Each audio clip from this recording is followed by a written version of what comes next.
सदियों पुरानी बात है कि मशरक का निगली नाम बख्तार अपनी खूबसूरती और शान व शौकत के लिए पूरी दुनिया में मशहूर था। उसके बाजारों में खुशबुएं बसती थीं और गलियों में हंसी गूंजती थी।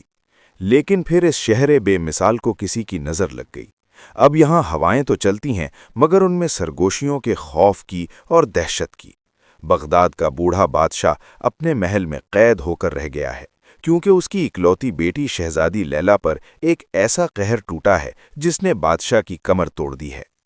ये जुल्म किसी और का नहीं बल्कि सल्तनत के सबसे ताकतवर जादूगर झरगाम का है। झरगाम जो बज़ाहिर बादशाह का मुशीर था, लेकिन उसके सीने में दिल नहीं, काला पत्थर धड़कता है। उसकी नज़र तख्त पर है और उसने कसम खा रखी है कि वो बादशाह को इतना मजबूर कर देगा कि वो खुद अपना ताज झरगाम के कदमों में रख दे।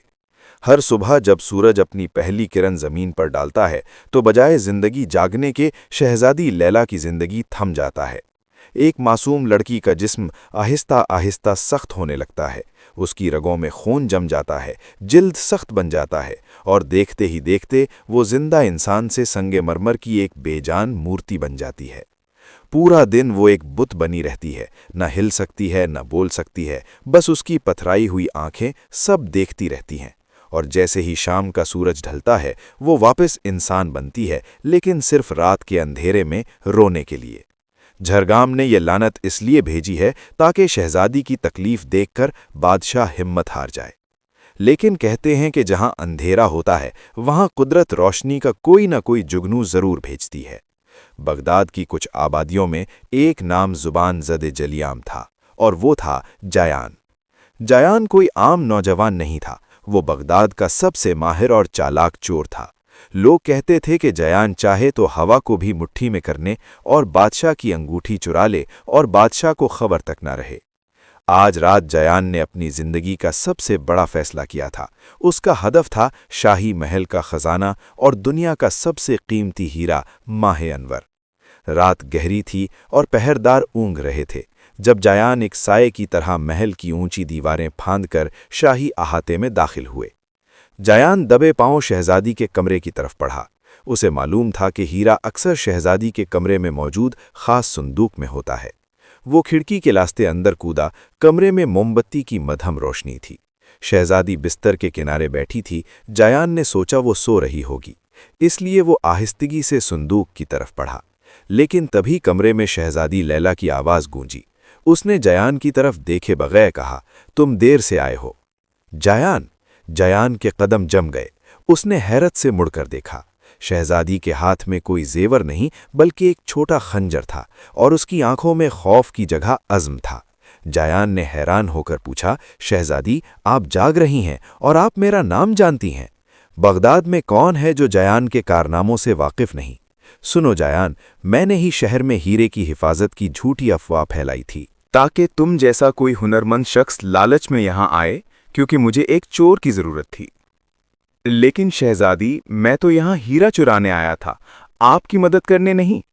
शहजादी लैला ने एक उम्मीद भरी नज़र उस पर डाली और बोली, अगर तुम मेरी मदद करोगे तो मैं तुम्हें वो ख़जाना दूंगी जिसका तुम तसव्वुर भी नहीं कर सकते। लेकिन पहले तुम्हें मुझे ज़रगाम की क़ैद से आज़ाद करना होगा। मेरी लानत का तोड़ एक आईने में है, जिसे आईने हकीकत कहते हैं। वो आईना ज़रगाम ने महल के पुराने तहखाने में छुपा रखा है, जहां जाने की हिम्मत आज तक किसी सिपाही ने नहीं की। क्या तुम वो आईना ला सकते हो? मेरी शुक्रिया ज़ेन की गैरत जाग उठी। उसने हीरे का ख्याल दिल से निकाल दिया और शहजादी से वादा करके तहखाने की तरफ निकल पड़ा। वज़ीर का तहखाना जो सदियों से बंद था, वहां की हवा में मौत की बू थी। जगह जगह सुरीले सांप पहरा दे रहे थे और फर्श पर ऐसे जादुई जाल बिछे थे कि एक गलत कदम इंसान को राख बना दे। लेकिन ज़ैन अपने गुण और दिमाग के इस्तेमाल से हर जाल को काटता हुआ आगे बढ़ता गया। आखिरकार उसे वो नज़र आ गया, एक कदीम धूल में अठा हुआ आईना जो एक सुतून पर रखा चमक रहा था। ज़ैन ने जैसे ही आईना उठाया, पूरा तहखाना लरज़ उठा। ज़मीन फटने लगी और काले धुएं के बादलों में से जादूगर ज़रगाम नमूदार हुआ। ज़रगाम ने अपनी गज़बनाक हंसी के साथ ज़ैन को देखा और कहा, एक मामूली चोर अजीम ज़रगाम की सल्तनत हिलाने चला है। तुमने यहाँ आकर अपनी मौत को दावत दी है लड़के। زین زرغام نے غصے سے اپنی چھڑی اٹھائی اور گرجا، تمہاری یہ بہادری ابھی راکھ بن جائے گی۔ زرغام نے اپنی چھڑی گھمائی اور آگ کے گولے زین کی طرف برسائے۔ زین کسی طرح زمین پر رینگتا ہوا ایک ستون کے پیچھے چھپ گیا۔ اسے معلوم تھا کہ وہ جادو کا مقابلہ طاقت سے نہیں کر سکتا، اسے اپنا دماغ لڑانا تھا۔ زین نے ستون کے پیچھے سے چلا کر کہا، زرغام، تم خود کو خدا سمجھتے ہو، لیکن تم اتنے بزدل ہو کہ اپنی اصلیت چھپانے کے لیے اس آئینے کو قید کر رکھا۔ زرغام غصے سے پاگل ہو گیا اور چیخا، خاموش، میں سب سے طاقتور ہوں۔ یہی وہ لمحہ تھا۔ زرغام غصے میں زین کی طرف بڑھا۔ زین نے پوری طاقت سے چھلانگ لگائی اور آئینہ حقیقت کا رخ سیدھا زرغام کے چہرے کی طرف کر دیا۔ جیسے ہی زرغام کی نظر آئینے پر پڑی، وقت تھم گیا۔ آئینے میں زرغام کو اپنا انسانی چہرہ نظر نہیں آیا، بلکہ ایک خوفناک کالا سایہ نظر آیا، کیونکہ زرغام انسان نہیں تھا، بلکہ وہ ایک بدروح تھی جس نے انسانی روپ دھار رکھا تھا۔ زرغام خوف سے چیخا، نہیں، یہ نہیں ہو سکتا، روشنی اور سچائی میری جان لے لے گی۔ آئینے کی پاکیزہ روشنی نے سائے کو جلا دیا۔ زرغام کا جسم ریزہ ریزہ ہونے لگا۔ اس کی چیخوں سے محل کی بنیادیں ہل گئیں، اور دیکھتے ہی دیکھتے وہ ظالم جادوگر جل کر سیاہ راکھ کا ڈھیر بن گیا۔ اگلی صبح بغداد کے لیے ایک نئی صبح تھی۔ شہزادی لیلا پر سورج کی پہلی کرن پڑی، مگر وہ پتھر کی نہیں بنی۔ بادشاہ کی خوشی کا کوئی ٹھکانہ نہیں تھا۔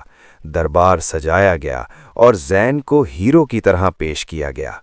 بادشاہ خوش ہو کر بولا، مانگو زین، تم نے میری بیٹی اور میری سلطنت دونوں کو نئی زندگی دی ہے۔ آج تم جو مانگو گے، چاہے وہ ماہ نور ہو یا میرا آدھا تخت۔ زین نے ایک نظر اس ہیرے کو دیکھا جس کے لیے وہ آیا تھا، پھر مسکرا کر اسے واپس رکھ دیا۔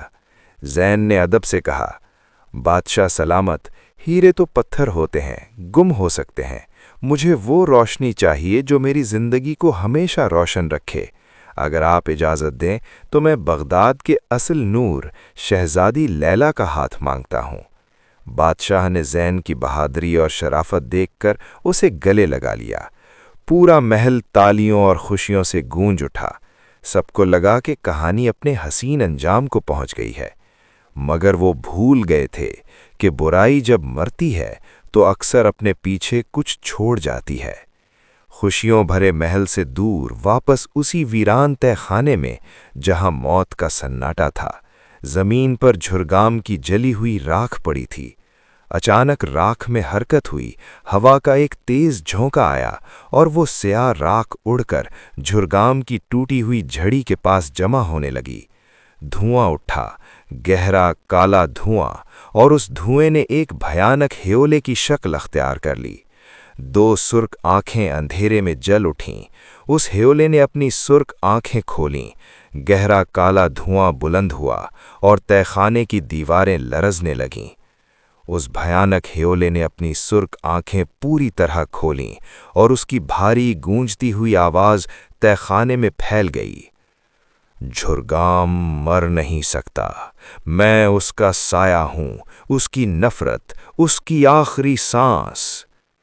ٹوٹی ہوئی جادوئی چھڑی خود بخود فضا میں بلند ہو گئی اور دھوئیں نے اسے جکڑ لیا۔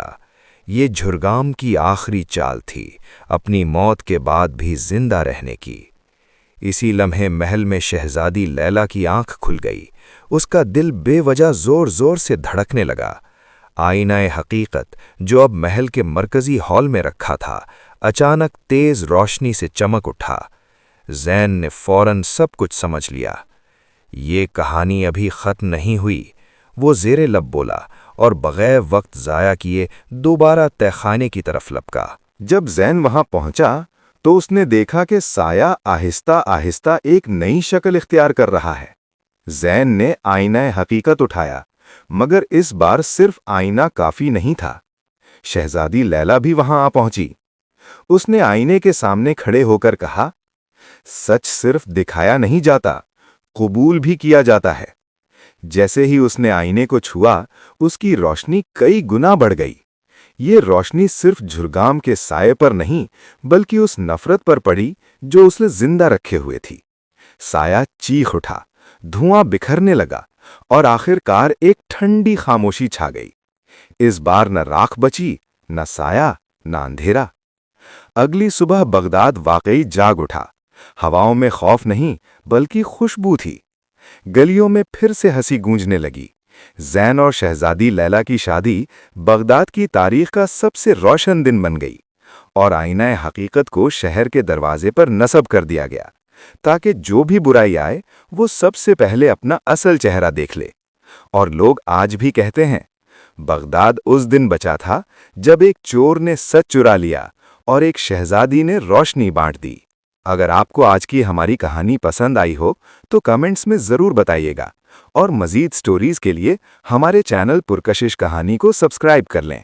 Thanks for watching.